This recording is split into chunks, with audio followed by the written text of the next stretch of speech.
함께하는 교회 나아가는 예배 오신 여러분 한 분 한 분 환영합니다. 오늘 컬이 굉장히 잘 나왔죠? 머리를 감고 자고 일어났더니 머리가 이렇게 돼버렸어요. 컬을 주신 하나님을 찬양합니다. 요즘처럼 노을이 아름다운 시즌은 없는 것 같아요. 그렇죠? 해질녘에 하늘을 바라보면 이 찬양이 나올 수밖에 없는 것 같습니다. 여러 가지 우리 상황이 녹록지 않지만 그럼에도 불구하고 우리가 고개를 들어서 하늘을 봐야 될 것 같아요. 그래서 여러분들이 여러 가지 영상을 보고 계신 분들 중에서도 병상에 계신 분들도 계시고 우울증 때문에 또 여러 가지 정신적인 질병 때문에 또 육체적인 질병 때문에 집 밖으로 나오시지 못하겠지만 그럼에도 불구하고 해질녘에 창문을 열고 하늘을 바라봐 주셨으면 좋겠습니다. 그리고 이 찬양을 마음을 다해서 또 목소리를 다해서 노래하면 좋을 것 같습니다. 같이 자리에서 일어나서 이 찬양 같이 하셨으면 좋겠습니다. 하나님 찬양합시다.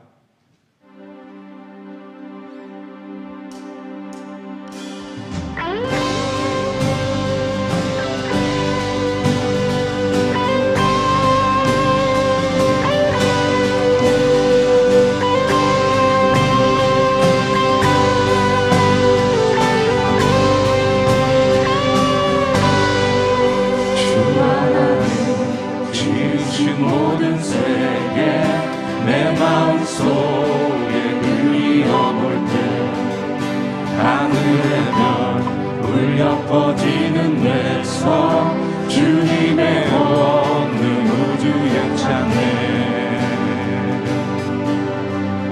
숲속이나 험한 산 골짜기에서 지저귀는 저 새소리들과 고요하게 흐르는 쉬는 물을 주님의 솜씨 노래하로다 주님의 높고 위대하시는 내 영혼이 찬양하네 주님의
주께서 부르시니 두려움과 실패 내려놓고 교회여 일어나라 교회여 일어나라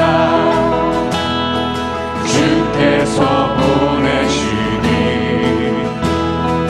우릴 부르신 삶의 자리에서 교회여 일어나라 우리 세상의 어둠을 밝히는 하나님의 편지 주를 나타내는 주의 교회 통해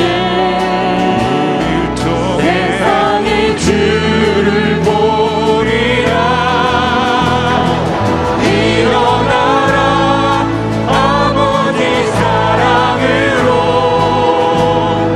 아버지 능력으로 서로 하나 되어 그 빛을 비추라 노래하라 아버지의 사랑을 아버지의 뜻임을 이 삶의 노래로 주님을 나타내라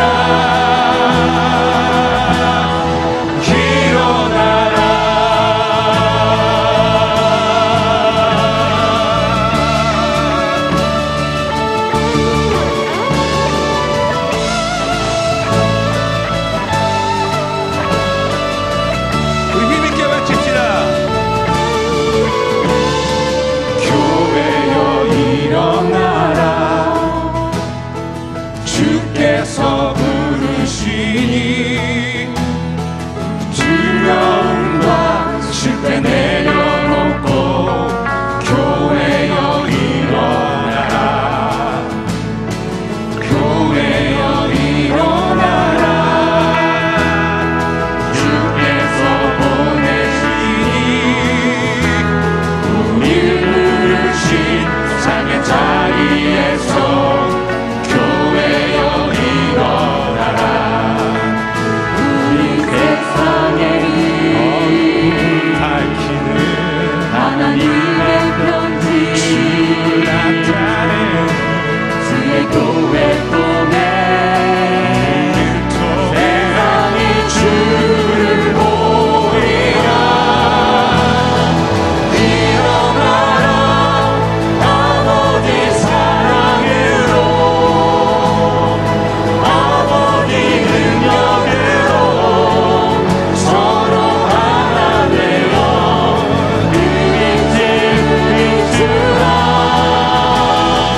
노래하라 아버지의 사랑을 아버지의 뜻임을 이 삶의 노래로 주님을 나타내라 일어나라 아버지 사랑으로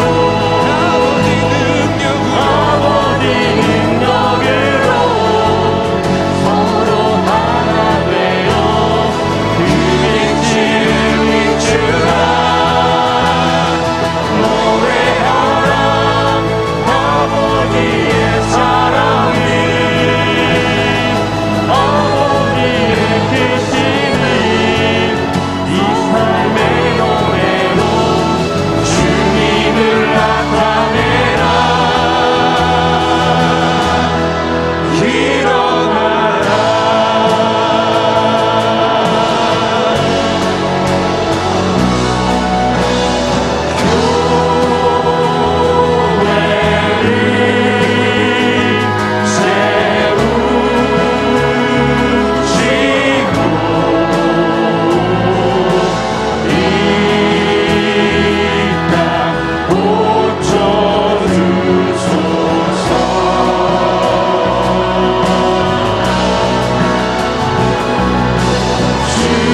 주셔서 같이 노래합시다.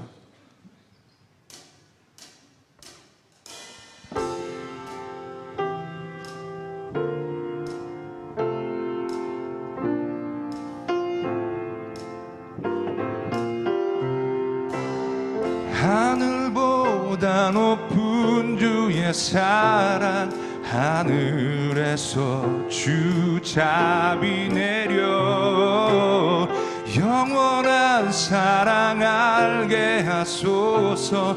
너무도 깊은 주의 끝없는 사랑 흐르게 하소서.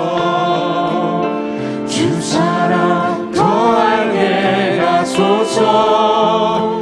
나에게 부소서. 끝없는 사랑 원합니다.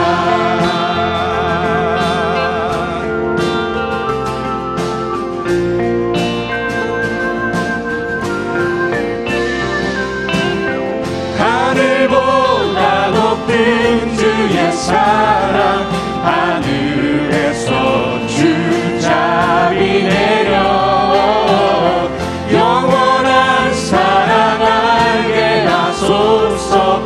너무도 깊은 주의 끝없는 사랑 들리게 하소서. 주 사랑 알게 하소서. 나에게 부소서.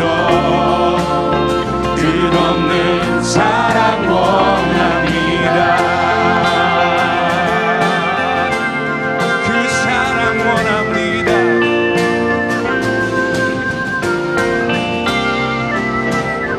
하늘보다 높은 주의 사랑, 하늘에서 주잡이 내려 영원한 사랑 알게 하소서. 너무도 깊은 주의 끝없는 사랑 들리게 하소서.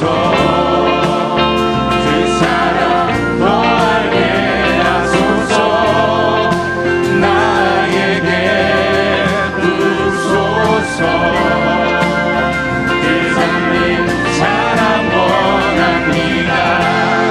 끝없는 사랑 흐르게 하소서. 그 사랑 살게 하소서. 나에게 부소서. 끝없는 사랑 원합니다. 끝없는 사랑 흐르게 하소서. 그 사랑 더 알게 하소서. 나에게 부소서. 끝없는 사랑 원합니다.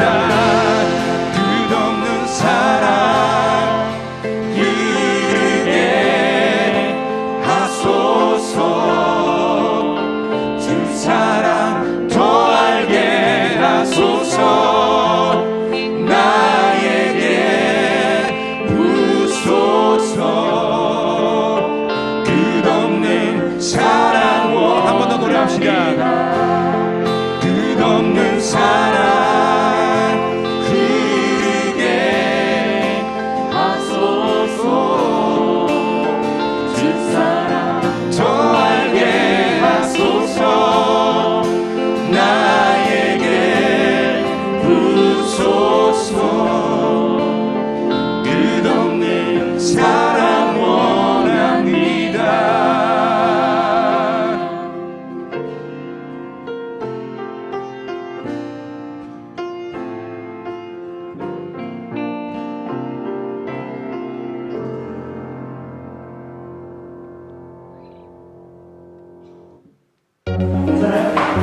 그리고 저에게는 여러분의 열린 마음입니다.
안녕하세요. 광고로 나온 정원택이라고 합니다. 반갑습니다.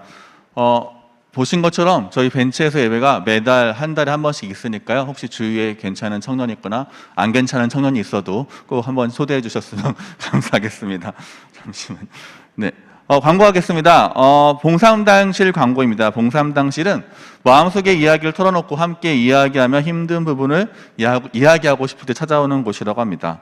마음속의 이야기를 털어내고 싶을 때, 감정을 함께 공유하고 공감받기 원하는 누구든 참여할 수 있다고 하니까요. 아동 상담, 청소년 상담, 부부 상담, 개인 상담, 집단 상담을 진행하고 있습니다. 상담 신청은 위에 나와 있는 번호로 하시면 될 것 같습니다. 두 번째 광고입니다. 중요한 광고니까 잘 들어주세요. H커뮤니티에서 주최하는 가을밤 재즈 콘서트가 진행된다고 합니다. 낭만적인 가을밤과 재즈에 푹 빠져보시기 원하시는 분들은 10월 29일 토요일 카페 H 야외 잔디바에서 있다고 하니까요. 네, 잘 듣고 계시다가 원하시는 때에 딱 함께 하시면 되겠습니다. 세 번째 광고입니다. 함께 공동체가 후원하기로 했던 교도소 생수 후원건이 이렇게 많은 돈이 여러분들이 후원해 주셔서 함께 해주셨고요. 그러나 이렇게밖에 쓰지 못하였습니다. 왜냐하면 올해는 교도소 자체 예산과 기타 후원금들이 많이 들어왔다고 하여서요. 필요한 부분만 일부 금액만 보내게 되었고요. 남은 후원금은 이제 2월에서 내년에 후원한다고 하니까 저희가 허투루 쓰지 않고 잘 쓸 수 있고 또 차후에 다시 보고 드리도록 하겠습니다. 네, 수요 성경 공부 BMW 광고입니다. 수요일 오전 10시 30분마다 10시 30분 401호에서 매주 이제 BMW라는 제목으로 이제 성경 공부를 하고 있는데요. 이번 가을 학기는 골목길이라는 주제로 진행 중입니다. 지난주에 이어서 이번 주에도 이길승 목사님이 오시고요. 10월 5일에는 그 모시기 힘들다는 강사분 김효한 목사님이 진행하실 예정이라고 합니다. 꼭 함께 해주셨으면 좋겠고요. 마지막으로 오늘 소그룹 리더 모임이 3시에 있습니다. 소그룹 리더분들은 꼭 함께 참석해 주시면 좋겠고요. 난 여기 너무 가고 싶다 하시는 분들은 꼭 다음에 소그룹 리더를 신청하셨으면 좋겠습니다. 감사합니다.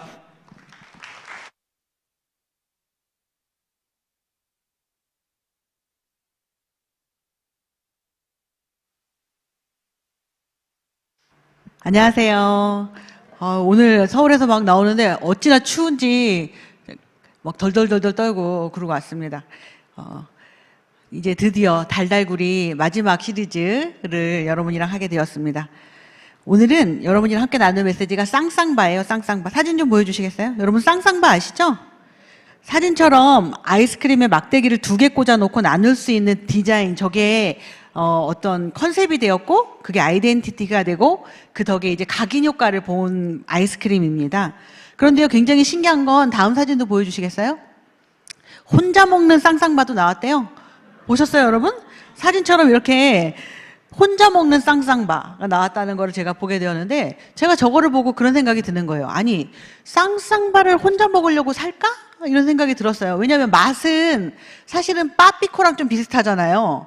그런데 저거를 굳이 혼자 먹으려고 살까라는 생각이 들어서 혼자 먹기 위한 쌍쌍바는 좀 안 어울리지 않나? 이름이랑도 안 어울리고 이런 생각이 들었습니다. 이렇게 쌍쌍바는 누구와 함께라고 하는 컨셉을 가지고 있습니다. 우리는 코로나 때문에요, 함께, 같이, 뭐 이런 이야기가 굉장히 부담스러운 시간을 저희가 보냈습니다. 회사나 학교, 식당도 이렇게 칸을 막아서 밥을 먹고 또 몇 명 이상은 모이지도 못하게 했었어요. 그러니까 모임 대신 이렇게 실제로 얼굴을 대면하는 대신 다 온라인으로 모이는 것이 굉장히 익숙해졌죠. 이제는 연세 많으신 권사님들도요, 모임을 핸드폰을 탁 켜서 줌을 딱 눌러서 그걸 놓고 기도를 하시는 게 아주 익숙한 시대가 되었습니다. 이걸 어떻게 상상해나 했겠습니까? 이렇게 우리가 이 자리에 모여서 예배드리는 것이 당연한 일인데 사실은 당연하지 않다는 것을 경험하는 시간을 보냈어요. 제가 이렇게 이 자리에서 이렇게 여러분을 앉아 계신 상태에서 예배드리는 것이 얼마나 감사한지 모르겠습니다. 여러분도 감사하시죠? 사실 교회 오는 게 이게 쉬운 일이 아니었잖아요. 여러분 혹시 나는 자연인이다 라고 하는 프로그램을 아시나요? 이거 사람 없는 산속에 혼자 들어가서 셀프로 집 짓고 자연에서 자급자족해서 밥 해먹고 사는 프로그램이에요. 저는 처음에 이거를 도대체 왜 보나 이런 생각이 들었는데요. 이 프로그램이요, 대한민국 아재들의 힐링 프로그램이고 아버지들의 무한도전이랍니다, 이게. 한국 중장노년 남성의 지지도가 엄청 높은 최애 프로그램이래요. 나는 자연인이다가요, 제가 보니까 얼마 전에 500회를 넘었어요. 그래서 아니, 일주일에 한 번 하는데 500회를 넘었고, 제가 어저께 확인을 해보니까 520회를 넘어서 달리고 있습니다. 아니, 도대체 이게 왜 남성들에게 이렇게 인기가 있나, 이렇게 보니까요, 우리나라 가장들이라면 가족의 생계를 평생 책임져야 되는 이 무거운 어깨의 짐을 좀 잠시 내려놓고 완벽하게 나 자신만의 삶을 행복하고 편하게 보내기 위해서 아무도 없는 산속에서 살고 싶은 로망이 있답니다. 한 번쯤은 이런 꿈을 꾼다는 거죠. 옆에 사람 보세요. 그런 꿈을 꾸고 계시는 분이랑 함께 살고 계시는지. 예? 어떻게 여러분 자연인 한번 해보고 싶으신가요? 이렇게 네. 이렇게 네가 꼭 나오더라니까요. 제가 보니까 이 자연인을 하고 싶어 하세요. 이거는 정말 이렇게 딴 소리 하면 안 되는데, 저희 딸이랑 그 소리를 했어요. 아니, 왜 남자들은 이렇게 자연인이다를 하고 싶어 하지? 이렇게 생각을 했을 때, 아마도 우리끼리 이제 한 얘기, 이거는 성경에 있는 얘기 아니니까 한 귀로 듣고 한 귀로 흐르세요. 아담은 처음에 혼자 좀 있어 봤잖아요. 하와는 안 그랬는데, 하와는 처음부터 같이 있었는데 아담은 혼자 있었던 시간이 그리워서 이렇게 도망을 가고 싶어 하나 싶어 할 만큼 남자들에게는 무한 로망이 있다는 거예요. 하지만 책임감 넘치는 우리 남편님들은요, 꿈만 꾸게 되고 이것을 실천을 못하니까 자연인을 보면서 대리 만족을 한답니다. 이건 뭐 로망일 뿐 결코 실천 불가능한 일이죠. 그래서 여태까지 이렇게 520회가 되도록 인기가 있는 프로그램으로 남아있는 것이 아닌가 싶습니다.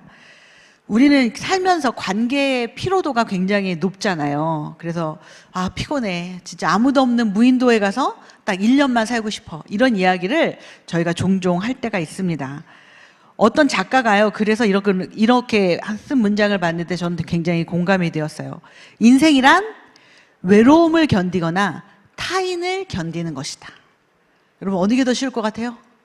외로움을 선택하시겠어요? 타인을 선택하시겠어요? 뭐가 더 나을까요? 어쨌거나 이 외로움을 견디거나 타인을 견디는 과정이다라고 이야기를 하더라고요. 그럼에도 불구하고 자연인처럼 살고 싶으신 분에게 제가 영화를 하나 추천드리는데, 옛날 영화예요. 탐 행크스 주연의 캐스터웨이라고 하는 영화가 있었어요. 혹시 화면을 보여주시면 기억이 나실까 모르는데요, 이 영화 중에 저 탐 행크스가 조난을 당해서 무인도에 혼자 살아남게 돼요. 그러다가 극한 외로움과 고독의 나날을 보내다가 우연히 손바닥에 있는 그 피가 묻은 상처가 공에 이렇게 묻게 되는데, 그 배구 공에 묻은 저게 사람 얼굴처럼 보이잖아요. 그래서 저 배구공이 윌슨이라고 하는 회사에서 만들어진 거였기 때문에 윌슨이라는 가상의 인물을 만들어서 실제 살아있는 동반자처럼 대하는 모습이 영화에 나와요. 이게 아주 오래됐는데도 이 윌슨이라는 이름이 유명합니다. 여러분, 나 혼자 산다라고 하는 요즘 프로그램에 고민형이 나오는데요. 한 장 더 넘겨줘 보세요. 저 고민형 이름이 뭐게요? 윌슨이에요. 윌슨.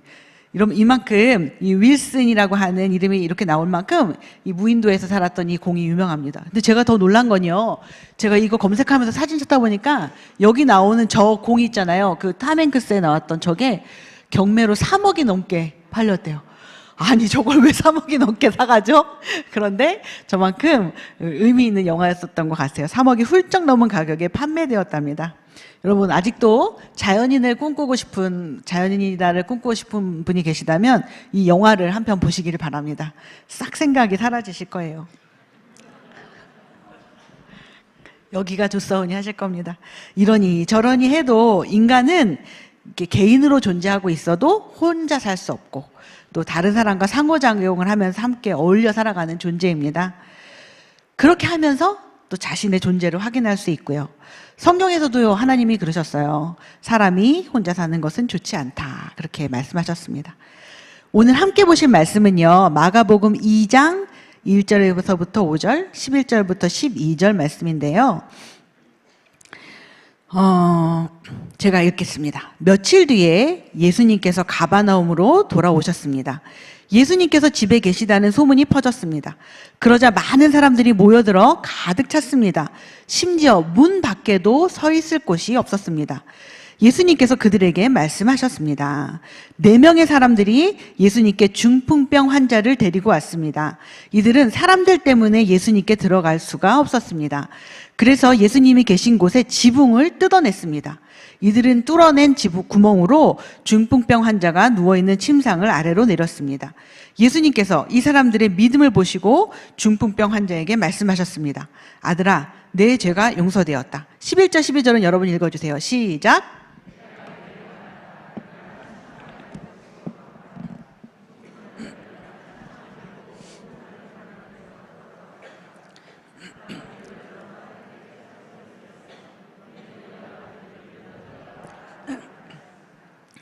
감사합니다. 이 예수님이 아픈 사람, 병든 사람을 고쳐준다는 소문이 퍼졌습니다. 그래서 예수님이 가는 곳마다 사람들이 막 엄청나게 모여들었어요. 거기에 병 고치러 온 사람도 있고요. 또 구경하러 온 사람도 있고요. 또 말씀을 들으러 온 사람도 있고요. 때로는 예수님 꼬투리 잡으려고 온 사람들도 있었어요. 이렇게 예수님이 나타나는 곳마다 사람들이 바글바글 모여들었습니다. 이때 오늘 이야기에 나오는 중풍병에 걸려서 꼼짝달싹 할 수 없는 이 사람을 4명의 사람들이 예수님에게 데리고 온 내용이 바로 오늘 성경 말씀의 이 이야기입니다. 제가 이 이야기를 읽으면서 굉장히 인상적인 포인트가 있어서 여러분이랑 좀 같이 나누고 싶었어요. 오늘 말씀처럼요, 중풍병자처럼, 오늘 말씀에 나오는 중풍병자처럼 우리도 살다 보면은 스스로의 문제를 해결할 수 없는 그런 상황에 맞닥뜨리게 되는 경우가 있습니다.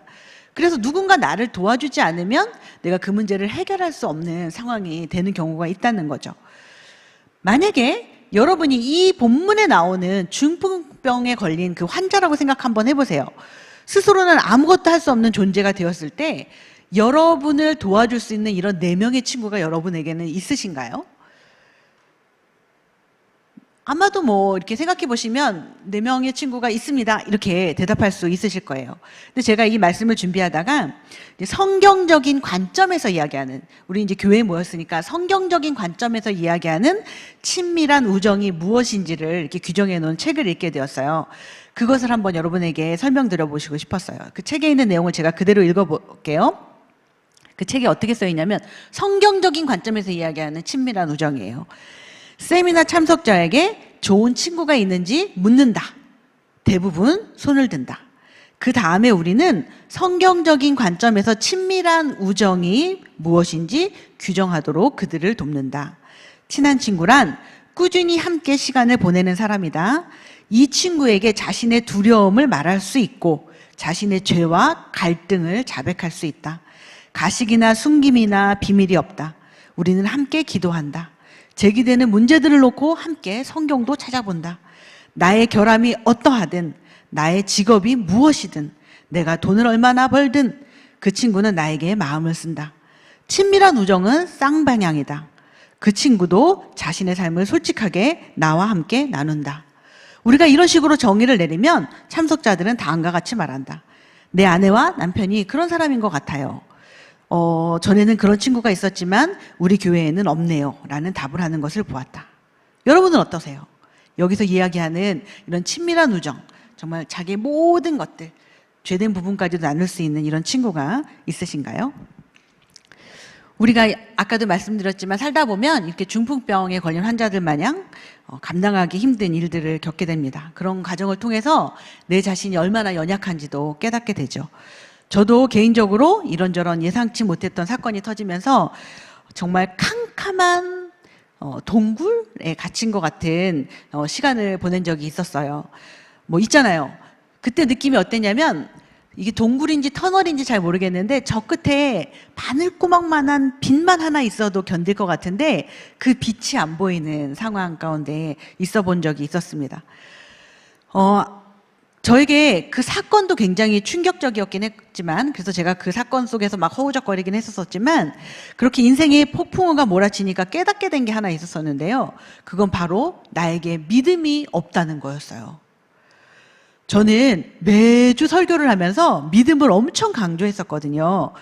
그리고 그 어떤 사건 앞에서도 실수가 없으신, 좋으신 하나님을 저는 의심하지 않을 거라고 자신하고 살았었어요. 그런데 막상 사건이 터지고 나니까 제가 완전히 무너져서 나에게 하나님을 믿는 믿음이 하나도 없다는 것을 깨닫게 된 거예요. 그것이 사건보다도 저에게는 더 큰 고통이었어요. 사건도 사건인데 그것을 반응하는 제 모습이 너무나도 쇼킹인 거예요. 그렇게 제가 믿음을 강조하고 나는 믿음을 놓치지 않을 거라고 확신했었는데 정말 이 배에서 뭔가 하나 쑥 빠져나간 것처럼 제가 빈 껍데기라는 것을 느끼게 되었어요. 여러분, 아무리 큰 사건이 와도요, 그 하나님을 믿는 굳건한 믿음 위에 있으면 정말 넉넉히 이길 힘이 있거든요. 넉넉히 이깁니다, 여러분. 믿음이 있으면. 네. 근데 제가 믿음이 없다는 것을 직면하게 되니까 도저히 설교를 더 이상 못 하겠는 거예요. 여기 설 수가 없는 거예요. 그래서 제가 정말 도저히 안 되겠어서 사역을 관뒀습니다. 원래 사역을 관둘 때는 여기도 상도라는 게 있어서 연말까지는 해야 돼요. 연말까지는. 그래야 후임자도 정하고 막 이러는데 더 이상 설교를 못 하겠는 거예요. 이 안에 뭐가 쑥 빠져나간 것 같고, 아니 내 안에 믿음이 없는데 어떻게 여기서 설교를 해, 이런 생각이 들어서 못 하겠어요. 그래서 뭐 어쩌게 저쩌게 막 말씀을 드리고 간신히 바쁜 여름만 지나고 나서 제가 교회를 관뒀어요. 온갖 핑계를 다 대고 관뒀습니다. 그런데 더 가슴 아팠던 건 뭐였냐면, 제가 그 당시 그 섬기고 있던 교회에 제 상황을 목사님이나 그 교회 같은 사역을 했던 분이나 뭐 친했던 분들에게 솔직하게 말할 수가 없었어요. 그동안 저는 엄청 바쁘게 그분들을 돌보고 케어한다고 진짜 바쁘게 사역을 했었거든요. 그런데 정작 저에게 어떤 문제가 터지고 나니까 제 마음 한켠에 어떤 마음이 들었냐면요, 내 이야기가 단순히 기도에서 끝나지 않고 사람들의 수군거림과 험담이 될 거라는 것이 걱정이 되었어요. 그래서 말을 못 하겠는 거예요. 어떤 사람이 그러더라고요. 기쁨을 나누면 질투가 되고 아픔을 나누면 흠집을 내는 곳이 이 세상이다라고 이야기를 하더라고요. 교회에서 이런 상처 많이 경험하시죠? 저만 그랬던 건 아니었던 것 같습니다. 어쩌면 여기 계신 분들도 저처럼 진짜 어떤 이야기, 기도 제목을 이야기했는데 그것이 온 교회에 소문이 나서 수군덕거림을 수군거리고 뒤에서 이야기하는 것들을 경험하실 분들도 계실 거라고 생각합니다. 너무나도 가슴 아프게 저는 제가 속해 있던 교회의 공동체에 그런 신뢰가 없었던 것 같아요. 그래서 정말 아무에게도 그 이야기를 못했습니다. 그래도 너무너무 죽을 것 같아서 정말 제가 그랬잖아요. 믿음이라고 했던 것이 나에게 있는 줄 알았는데 그것이 그냥 쑥 빠져나가 버린 것 같은 경험이 되니까 살 수가 없는 거예요. 정말 삶의 의미가 없어졌어요. 그래서 지푸라기라도 짓는 심정으로 누군가에게 기도 부탁을 해야 되겠는데 뭐 아는 분들에게 하기에는 좀 어려움이 있다고 제가 말씀을 드렸고, 그래서 제가 막 좀 찾아봤어요. 누구에게 좀 이것들을 기도를 부탁을 하고 나도 거기 가서 같이 좀 기도를 했으면 좋겠다고 싶어서 막 생각하던 끝에 제가 아는 목사님이신데 여자 목사님이셨어요. 이 목사님이 막 이렇게 여러분 중보기도라고 하는 저희 이게 같이 기도하는 모임을 중보기도 모임이라고 하는데 굉장히 이 기도로 유명하신 목사님을 제가 한 분 알고 있었어요. 저를 그분이 아는 건 아니지만 제가 그분을 모셔놓고 강사로 세우기도 하고 막 이래서 제가 연락처가 있었었고, 그분이 중보기도에 대한 책도 쓰시고, 그분은 이렇게 설교하러 오시면 혼자 안 왔어요. 여기 막 한 20명 이렇게 막 부대가 와서 이 설교할 때 기도를 막 빡시게 막 이렇게 막 해줘요. 여러분, 제가 설교를 잘하길 원하시면 여기서 막 기도를 해주셔야지 제가 잘합니다, 여러분. 막 그런 분이었었어요. 그래서 제가 생각이 나서 제가 그분에게 좀 기도를 부탁을 하고, 그리고 그분이 하는 기도 모임에 내가 좀 가서 기도를 해서라도 어떻게 좀 살아야 되겠다라는 생각이 들었습니다.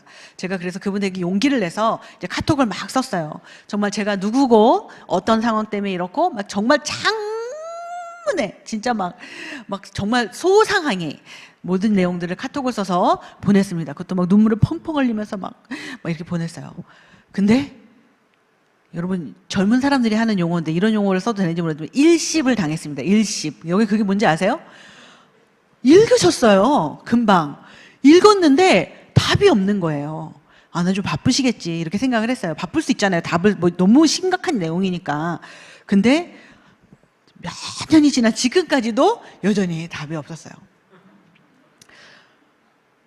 여러분, 제가 그분을 비난하려고 하는 내용은 아닙니다. 저도 그럴 때가 있거든요. 그런데 제가 그분에게 정말 너무나도 소상히 얼마나 어려운지 얼마나 죽을 것 같은지 정말 기도가 필요하고 정말 가능하다면 제가 그 기도 모임에 가서 기도를 해서라도 어떻게든지 좀 이 상황을 극복하고 싶습니다라고 이야기를 하는 그 내용에 답이 없는 게 저한테 너무나 충격이었었어요. 그때 그런 사건들, 저에게 믿음이 없음과 제가 공동체에 저의 상황을 솔직하게 고백하지 못하는 저의 모습과 그 모든 것들을 통해서 제가 제 자신을 돌아보게 되는 정말 중요한 계기가 되었습니다. 그동안 내가 열심히 했던 그 사역은 뭐였지? 교회라는 것은 뭘까? 정말 그 긴 카톡에 정말 도움이 필요하다, 기도가 필요하다라는 카톡에 그냥 짧게라도 기도하겠습니다, 용기를 내세요 라고 하는 짧은 단문도 못 해주실 만큼 만약에 바쁘시다면 그 사역은 뭘까? 이런 생각도 들었었어요. 그분이 하는 기도는 뭘까? 그런 생각들이요. 여러분, 그러니까 이 앞에서 막 설교 잘하고 막 멋진 분들한테 여러분 속으시면 안 돼요. 열매를 봐야 돼요. 열매. 성경에도 써있거든요. 열매를 보아할지라. 이렇게 사랑과 희락과 화평과 오래 참음과 이런 게 있는 거를 봐야지 이 말에 속으시면 안 됩니다, 여러분.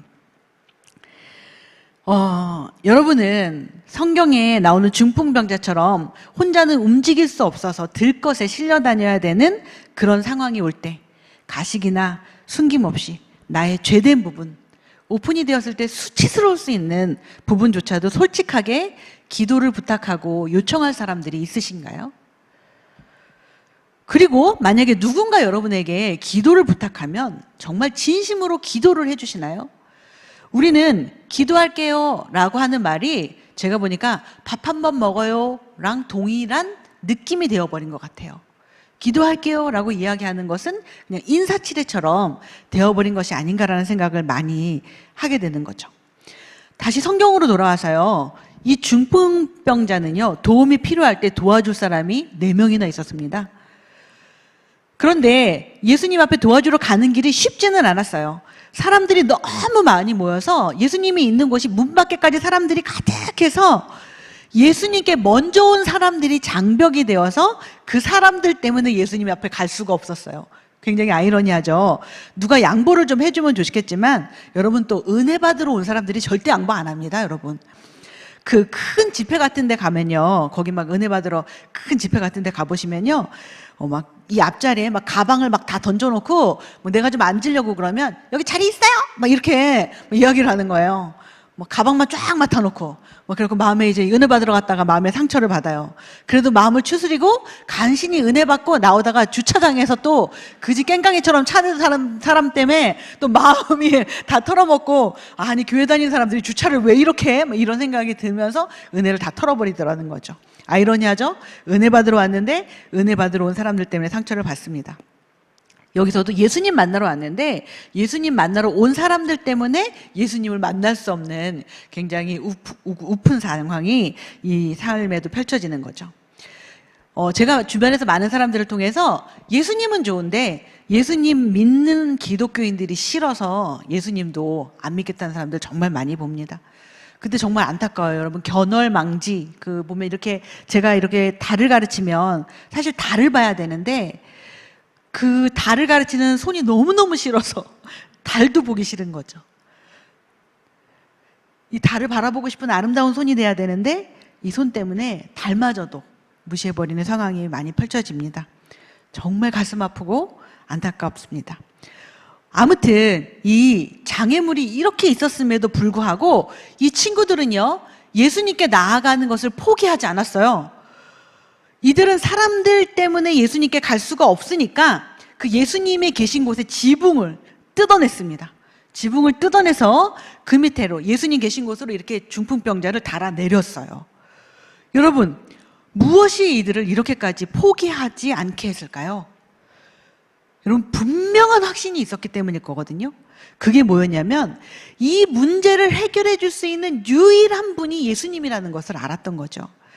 예수님 앞에만 가면, 어쨌거나 이 친구를 데리고 가면, 예수님을 만나면 모든 문제가 해결된 거라는 믿음이 있었기에 기꺼이 지붕을 뚫는, 그래서 예수님 앞에 달아 내려주는 이 수고를 감당할 수 있었던 겁니다.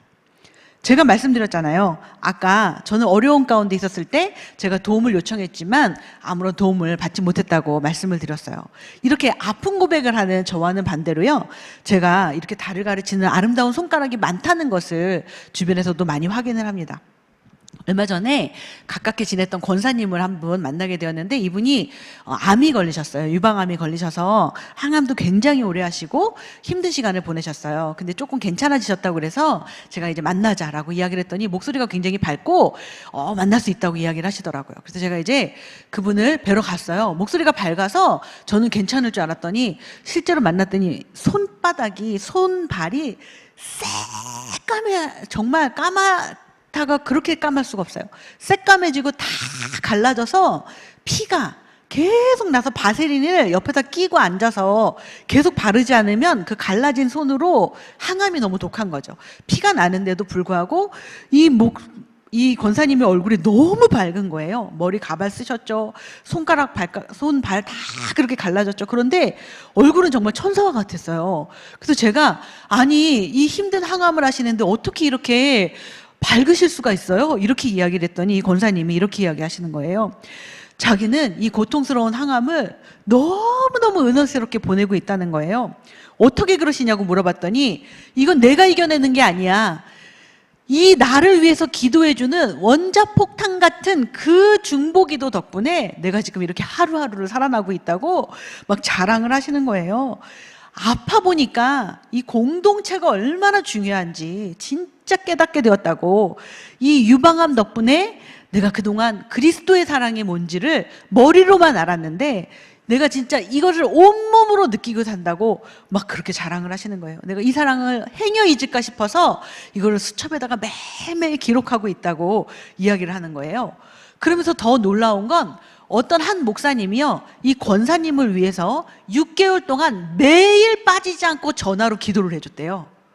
여러분 가족도 못합니다. 6개월 동안 매일매일 전화로 이 권사님을 위해서 기도를 해줬다는 거예요.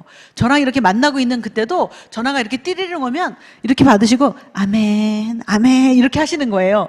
전화가 와서 그분의 기도를 받으시면서 아멘 아멘 하는데 저는 그걸 보는데 정말 눈물이 나고 부럽기도 하고 너무 감사하기도 했어요. 아, 정말 이런 사랑을 경험할 수도 있는 거구나. 우리 안에는 이런 사랑도 있구나 라는 것을 말이죠. 여러분, 좋은 교회는요, 사람이 많이 모여 있는 교회도 아니고요, 멋진 건물을 가지고 있는 교회도 아닙니다.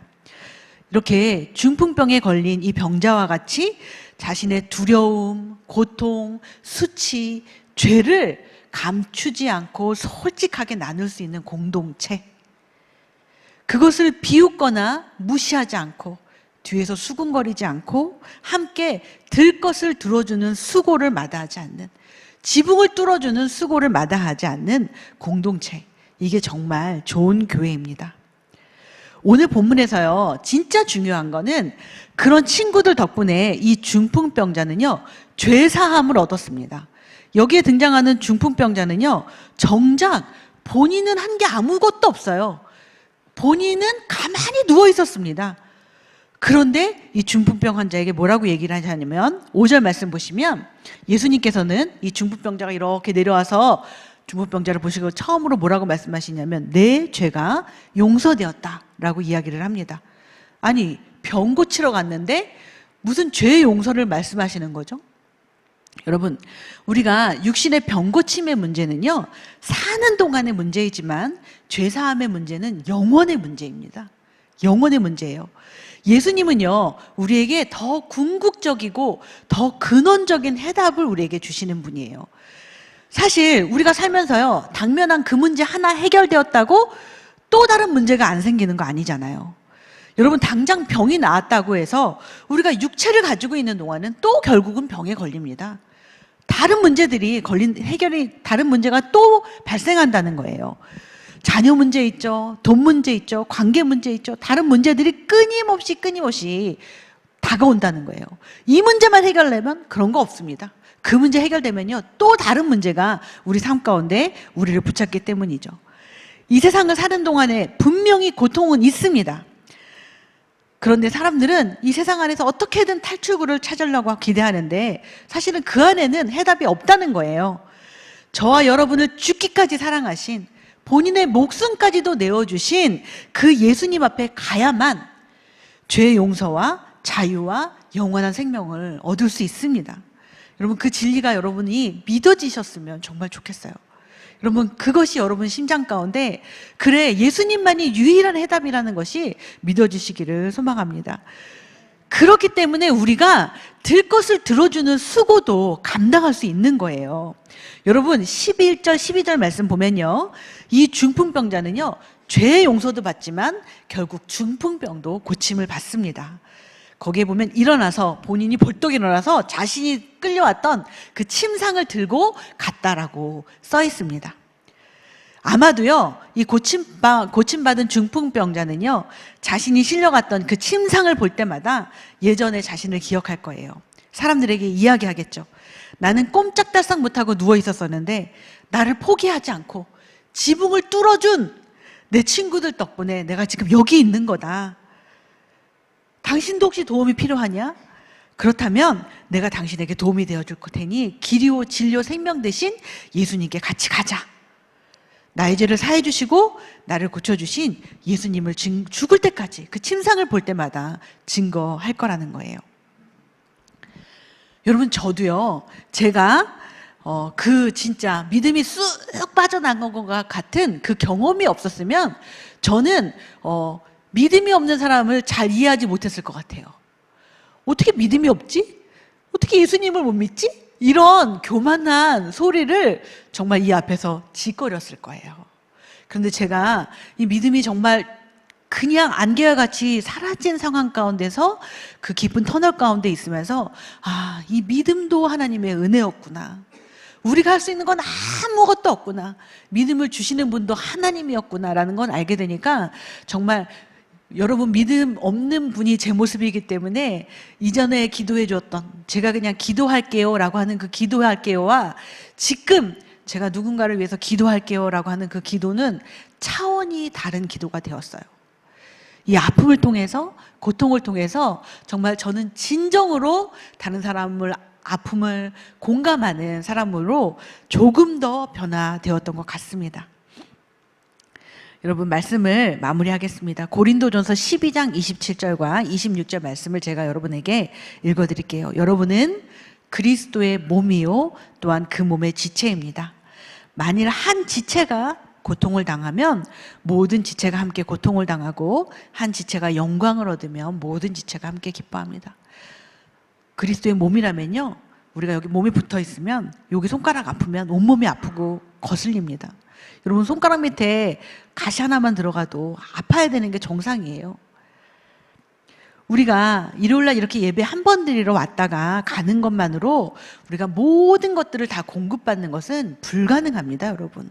그리고 그것은 진정한 교회 공동체라고 하기 어렵습니다. 예수님이 주인 되시는 이 교회 안에 작은 교회로 우리가 서로 모여서 기도해줘야 됩니다. 여러분, 사실 번거로워요. 이건 정말 사람들 어떨 때는 징글징글할 때가 있잖아요. 사람들이 정말 싫고 피곤하고 번거롭고 혼자가 편합니다. 그런데 그거는 교회가 아니에요.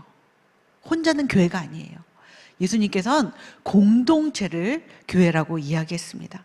그리고 우리의 진짜 영적 성숙은요, 관계 안에서 이루어집니다.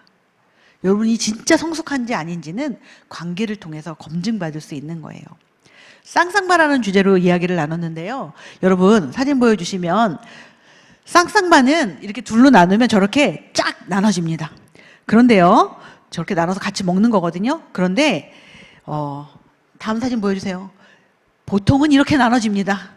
여러분, 쌍쌍바가 아까 같이 나눠지는 경우가 별로 없어요. 이렇게 한쪽이 가든지 막대기만 들든지 이렇게 나눠지기는 합니다. 그렇지만 여러분, 쌍쌍바는 저럴지언정 함께 먹는 것이 의미가 있잖아요. 같이 붙잡고 나누는 것이 의미가 있잖아요. 그런데 여러분, 잊지 마세요. 우리 예수님은요, 다음 사진 한번 보여주세요. 예수님은요, 우리에게 모든 것을 내어주셨습니다.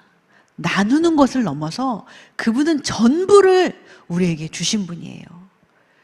그 사랑을 여러분, 우리도 느끼고 그 사랑을 다른 사람에게 또 알게 하는 들 것을 들어주는 수고를 감당하는 여러분과 제가 되기를 원합니다.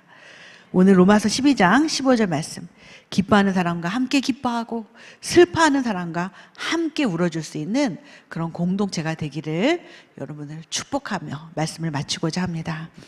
우리 같이 잠깐 기도하실까요?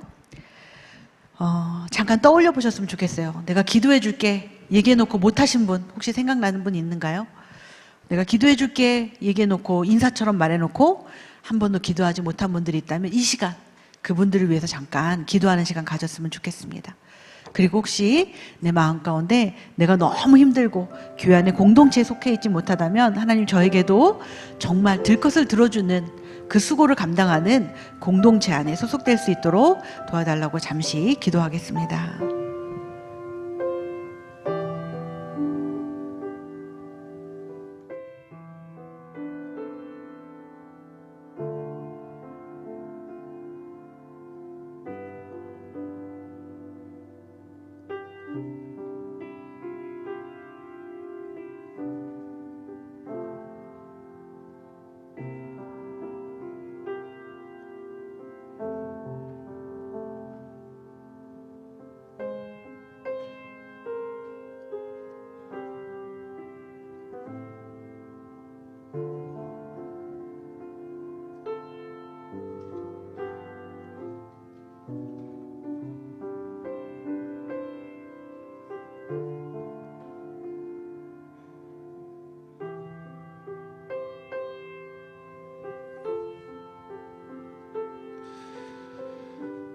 우리는 세상 속에 있는 교회잖아요.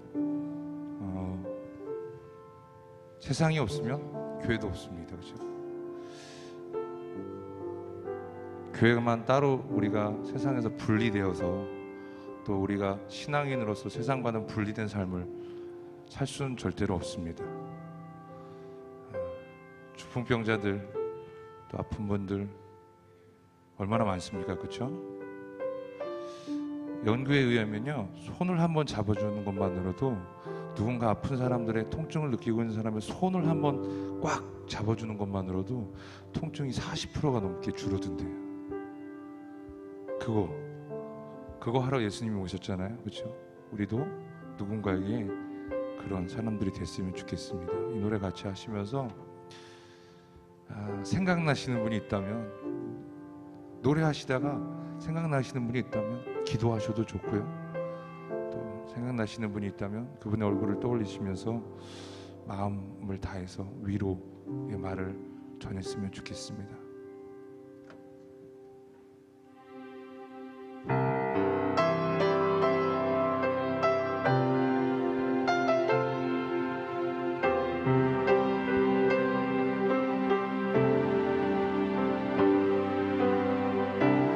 매일 스치는 사람들 내게 무얼 원하나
기도하고 예배를 마치겠습니다. 하나님 아버지, 여기 이 자리에 같이 모여서 찬양하고 기도하고 예배를 드릴 수 있음에 진심으로 감사드립니다. 이렇게 같이 모이는 평범하고 당연한 일들이 결코 당연한 것이 아님을 잊지 않겠습니다. 오늘 말씀에 중풍병에 걸린 사람을 지붕을 뚫고 예수님 앞에 데려가준 4명의 친구들처럼 우리도 그런 수고를 감당할 수 있는 사랑과 믿음과 용기를 주시기를 소망합니다. 그리고 우리 함께하는 교회가 자신의 죄와 상처와 두려움을 솔직하게 나눌 수 있고 함께 기뻐하고 함께 울어주는, 그래서 치유와 말씀과 기도가 있는 공동체가 되도록 언제나 성령님께서 인도해 주세요. 우리 또 한 주간 또 각자의 삶의 자리로 돌아가 열심히 하루하루를 살아갈 때에 늘 주님과 동행하는 삶 되도록 인도해 주시기를 바라며 예수님의 이름으로 기도합니다. 아멘.